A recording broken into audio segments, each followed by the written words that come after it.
కనకదారకు స్వాగతం. ఇన్ జనరల్‌గా మనం గుడికి ఎందుకు వెళ్తామండి? ప్రశాంతంగా ఉంటుంది. అక్కడికి వెళ్తే ఏదో ఒక తెలియని పాజిటివ్ వైబ్స్ మనని టచ్ అవుతాయని కదా!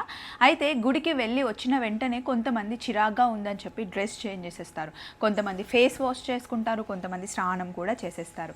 ఎప్పుడైనా సరే గుర్తుపెట్టుకోండి. గుడికి వెళ్ళినప్పుడు అక్కడ ఉండే పాజిటివ్ వైబ్స్ అన్నీ మనలోకి వస్తాయి. అవన్నీ మన బాడీలోకి అబ్జర్వ్ చేసుకోవడానికి టైం పడుతుంది. అందుకే గుడి నుండి వచ్చిన వెంటనే కాళ్ళు కడుక్కోకూడదు అని చెప్తారు.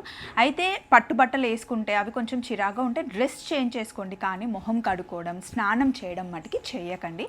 అది మనకి ఆ పాజిటివ్ వైబ్స్ రావడానికి టైం పడుతుంది కాబట్టి ముఖ్యంగా పుణ్యక్షేత్రాలకి వెళ్ళి హోటల్ రూమ్కి రాగానే స్నానం మటుకి అస్సలు చేయకూడదు.